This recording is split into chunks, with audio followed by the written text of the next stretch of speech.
नमस्कार आदाब दोस्तों। तो चलिए आज फिर हम आप लोगों के लिए लाए देश और दुनिया की तमाम ताज़ा बड़ी खबरें, ब्रेकिंग न्यूज हेडलाइंस एक एक करके तमाम बड़ी खबरें आपके सामने रखेंगे। सबसे पहली और बड़ी खबर में आपको बताएंगे दोस्तों कि महाकुंभ के बाद अब मथुरा के वृंदावन के अंदर होली के त्यौहार में मुसलमानों के ऊपर बैन लगाने की मांग कर दी गई है। इसको लेकर के एक हिंदूवादी नेता की तरफ से योगी आदित्यनाथ को खून से लेटर लिखा गया है। इसकी पूरी जानकारी आगे आपको देंगे कि दरअसल मुसलमानों को इस मेले में बैन क्यों किया जा रहा है। साथ ही साथ अगली बड़ी खबर में आपको बताएंगे दोस्तों कि मुसलमानों की एंट्री मथुरा वृंदावन होली के त्योहार में बैन करने को लेकर के अखिलेश यादव यानी समाजवादी पार्टी और उनके एक सांसद ने एक बहुत बड़ा सवाल खड़ा किया है और उन्होंने सीधे तौर पर इन तमाम नफरती लोगों पर सवाल खड़ा किया है जो आज लगातार हिंदू मुसलमान के नाम पर लोगों को आपस में बांट रहे हैं। किस तरीके से आगे इसकी भी जानकारी देंगे। साथ ही साथ अगली बड़ी खबर में आपको बताएंगे दोस्तों कि बीजेपी में जाने का कांग्रेस के पूर्व नेता हार्दिक पटेल को मिला फायदा। सरकार ने हार्दिक पटेल के ऊपर लगे देशद्रोह का केस अब विड्रॉ कर लिया, वापस कर लिया। किस तरीके से आगे इसकी भी जानकारी देंगे। साथ ही साथ खबर आ रही है दोस्तों, महाकुंभ से वायरल हुए आईआईटी बाबा हिरासत में ले लिए गए हैं। खबर आ रही है कि उनको होटल से पुलिस ने उठाया है और उनके पास गांजा भी बरामद हुआ है। किस तरीके से आगे उनका वीडियो भी हम आपको दिखाएंगे। साथ ही साथ खबर दोस्तों आ रही है उत्तर प्रदेश से, जहां पर जबरदस्त तरीके से फसाद देखने को मिला है। 25 से ज्यादा वाहनों को खाक कर दिया गया है। एक युवक की मौत के बाद बताया जा रहा है कि उत्तर प्रदेश के गाजीपुर में यह उपद्रव देखने को मिला है। किस तरीके से आगे इसकी तस्वीरें भी हम आपको दिखाएंगे। साथ ही साथ दोस्तों बाबा रामदेव को बड़ा झटका लगा है। 25 केस बाबा रामदेव के ऊपर दर्ज कर दिए गए। साथ ही साथ दोस्तों ईरान को एक बहुत बड़ी उपलब्धि मिली है जिससे इजराइल और अमेरिका की मुश्किलें बढ़ गई हैं। इस पर भी चर्चा करेंगे, जानकारी देंगे। उससे पहले छोटी सी रिक्वेस्ट, अगर वीडियो पसंद आए तो लाइक जरूर करिए, चैनल पर नए हैं तो सब्सक्राइब करने के बाद बेल आइकन को प्रेस करना ना भूले। बात करेंगे पहली और बड़ी खबर की। उत्तर प्रदेश के मथुरा वृंदावन में ब्रिज की होली में मुसलमानों की एंट्री को लेकर बवाल मचा हुआ है। महाकुंभ के बाद अब मथुरा वृंदावन में होली के त्योहार पर मुसलमानों के दुकान लगाने को लेकर बहस छिड़ गई है। कई हिंदू साधु संत समेत लोग मुस्लिमों को दुकानें नहीं लगाने की मांग कर रहे हैं।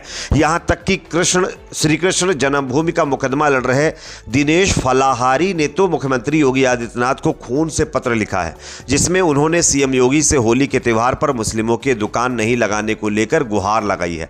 मीडिया रिपोर्ट्स के मुताबिक उन्होंने सीएम योगी को लेटर लिखे पत्र में कहा है कि मुसलमान हिंदू त्योहारों से नफरत करते हैं लेकिन दुकानें लगाकर पैसा कमाते हैं। मुसलमान त्योहारों के पकवानों में थूक कर उन्हें अपवित्र कर सकते हैं। मुख्यमंत्री को लिखे पत्र में दिनेश फलाहारी ने मुसलमानों को हिंदू त्योहारों से दूर रखने की मांग की है। इसके लिए उन्होंने कई तरह के तर्क दिए। उन्होंने कहा कि ये लोग हिंदुओं को काफिर कहते हैं और हिंदू धार्मिक ग्रंथों से नफरत करते हैं, इसलिए मुसलमानों को मथुरा के अंदर वृंदावन में होने वाले होली के त्योहार में यानी दुकानों को लगाने की परमिशन ना दी जाए। तो कहीं ना कहीं आप देख सकते हैं कुंभ के बाद अब मथुरा के वृंदावन में होली के त्योहार में मुसलमानों की एंट्री बैन कर दी गई है। उनकी दुकानों को लगाने की जो एक तरीके से ना लगाने की जो मांग है वो तेज हो चुकी है। वैसे हमारे देश में कुछ बाबा नए नए उपजे हैं जो लगातार अपनी राजनीतिक रोटियां सेकने के लिए इस तरीके से हिंदू मुसलमान करने की कोशिश करते हैं। अब देखना होगा योगी आदित्यनाथ इस पर क्या फैसला लेते हैं।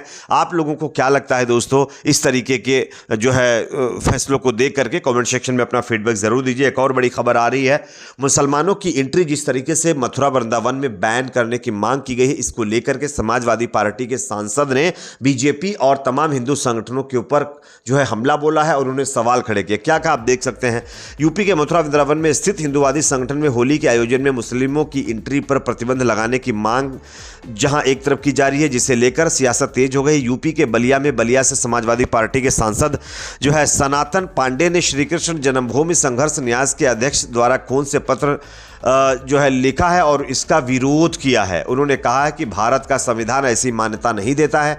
बीजेपी सत्ता के लिए हिंदू मुसलमानों को बांट रही है। सपा सांसद सनातन पांडे ने इसके विरोध में चिट्ठी लिखकर मुख्यमंत्री योगी आदित्यनाथ से होली के पवित्र त्योहार पर मुसलमानों की एंट्री पर प्रतिबंध लगाने के अनुरोध के सवाल पर कहा है कि भारत का संविधान ये मान्यता नहीं देता कि जाति आधार पर, धर्म के आधार पर किसी भी आयोजन में शामिल करने से किसी एक विशेष समुदाय को रोका जाए। मैं उनकी भर्त्सना करता हूं। अगर वो भगवान कृष्ण को मानते हैं तो कृष्ण प्रेम के स्वरूप है। भगवान कृष्ण ने कभी धरती पर नफरत का बीज नहीं बोया जो आज हमारे देश में नेता बो रहे हैं। तो कहीं ना कहीं आप देख सकते हैं समाजवादी पार्टी की एक सांसद ने योगी को लेटर लिखा और कहा है कि मुसलमानों की एंट्री मथुरा वृंदावन में बैन नहीं होनी चाहिए, उनको पूरा हक मिलना चाहिए, उनकी दुकानों को लगाने की परमिशन मिलनी चाहिए। तो जहां एक तरफ हिंदू संगठन इसका विरोध कर रहे हैं तो समाजवादी पार्टी के नेता जो है मुसलमानों की एंट्री जो है मथुरा वृंदावन त्योहार के अंदर करवाना चाहते हैं। एक और बड़ी खबर दोस्तों यहां पर सामने आ रही है, बीजेपी से प्रेम और कांग्रेस पार्टी से नफरत। हार्दिक पटेल जो गुजरात के अंदर पूर्व कांग्रेस के नेता हैं उनको काफ़ी फायदा पहुंचा रहा है। आप देख सकते हैं स्क्रीन पर खबर, गुजरात में पाटीदार आरक्षण के लिए बड़ा मूवमेंट खड़ा करने वाले विधायक हार्दिक पटेल जो पहले कांग्रेस पार्टी में थे अब वो बीजेपी में शामिल हुए हैं और जब से बीजेपी में शामिल हुए हैं तब से उनके लॉटरी लग चुकी है। हार्दिक पटेल को अब एक बड़ी राहत मिल गई है, उनके खिलाफ अब देशद्रोह का केस नहीं चलेगा। पिछले दिनों राज्य सरकार ने हार्दिक पटेल समेत उनके साथियों के खिलाफ चल रहे देशद्रोह के मामले को वापस लेने की याचिका कोर्ट में डाल दी है। तो आप देख सकते हैं कि बीजेपी की वॉशिंग मशीन में आकर के बड़े बड़े जो नेता पहले जिनके ऊपर कई केसेस लगे रहते हैं वो पूरी तरीके से साफ निकाले जा रहे हैं। वैसे आप सब जानते होंगे शाइला राशिद का भी यही मामला देखने को मिला, उन्होंने भी बीजेपी से नज़दीकियां बढ़ाई और उनके ऊपर भी तमाम केसेस जो थे वो विड्रॉ कर लिए गए हैं। और ये हमारे देश के अंदर धड़ल्ले से चीज़ें हो रही हैं, सरेआम कानून का मजाक बनाया जा रहा है, अपने हिसाब से कानून को जो है ताक पर रख करके काम किया जा रहा है। लेकिन उसके बावजूद भी जुडिशरी आज सरकार के आगे नस मस्तक नजर आ रही है, लोगों का आरोप है। एक और बड़ी खबर दोस्तों सामने आ रही है, IIT बाबा हिरासत में ले लिए गए। होटल से पुलिस ने उनको उठाकर उनके पास से गांजा बरामद किया। आप देख सकते हैं स्क्रीन पर खबर, महाकुंभ के दौरान वायरल हुए IIT बाबा अभय सिंह को जयपुर पुलिस ने हिरासत में लिया है। सिंह ने सोशल मीडिया पर सुसाइड की धमकी दी थी। शिप्रा पथ थाना पुलिस ने Riddhi Siddhi park classic hotel पहुंचकर IIT बाबा को सोमवार यानी 3 मार्च को हिरासत में लिया है।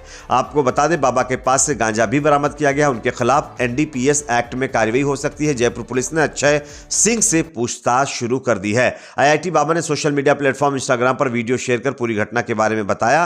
उन्होंने कहा कि होटल में पुलिस आ गई है, मैंने सामान पैक कर लिया है, पुलिस FIR दर्ज कर रही है। तो कहीं ना कहीं IIT बाबा जो है वो अब पुलिस हिरासत में पहुंच चुके हैं, गांजा भी उनके पास से बरामद हुआ है। वैसे गांजा बरामदी की अगर बात करें तो और कई बाबा हैं जिनके पास गांजा धड़ल्ले से मिलता है, पुलिस को वहां पर भी जाकर कार्रवाई करनी चाहिए। एक और खबर आ रही है दोस्तों यूपी के गाजीपुर से, जहां पर जबरदस्त फसाद देखने को मिला है। हादसे में एक युवक की जान चली गई जिसके चलते गुस्साई भीड़ ने हाईवे का निर्माण कर रही कंपनी के वाहनों में तोड़फोड़ कर दी है, जिससे जिस डंपर से हादसा हुआ उसे आग के हवाले कर दिया गया है। इसके बाद भीड़ धरने पर बैठ गए, देर रात तक हंगामा होता रहा। SP सिटी ने मौके पर पहुंचकर लोगों को शांत करवाया है। गाजीपुर के सादात बाजार होते हुए हाईवे 124D का निर्माण कार्य चल रहा है, उसी के निर्माण कार्य में डंपर सहित कई वाहन लगे हुए हैं। कंपनी के एक डंपर की चपेट में आने से कनेरी गांव के रहने वाले चाचा और भतीजे घायल हो गए, जिसमें उपचार के दौरान भतीजे अभय सिंह की मौत हो गई। घटना की खबर मिलने पर परिजन और ग्रामीण नाराज हो गए, उन्होंने घटनास्थल पर पहुंचकर हंगामा किया और कई बाइकें तोड़ दी और डंपर को आग के हवाले कर दिया है। तो ये उत्तर प्रदेश के गाजीपुर से एक और बवाल देखने को मिला। एक और बड़ी खबर दोस्तों सामने आ रही है, भ्रामक विज्ञापन देकर के अपना सामान बेचने वाले बाबा रामदेव की मुश्किलें बढ़ गई हैं। केरल की अदालतों में अब बाबा रामदेव के खिलाफ 26 से ज्यादा मामले दर्ज कर दिए गए हैं, जिसके चलते बाबा रामदेव की मुश्किलें बढ़ रही हैं। एक और खबर दोस्तों आ रही है, ईरान को बहुत बड़ी कामयाबी मिल गई है, जिसका डर था आखिरकार वही हुआ। ईरान परमाणु हथियार लगभग बना चुका है और उसके बहुत करीब पहुंच गया है और यह खबर अब पूरी दुनिया में वायरल हो रही है। और इस खबर के सामने आने के बाद अमेरिका, इजराइल काफी डरे हुए महसूस कर रहे हैं। इस पर आपकी राय कमेंट सेक्शन में रखिए। वीडियो पसंद आए तो लाइक करिए, शेयर करिए, चैनल पर नए तो सब्सक्राइब जरूर करें।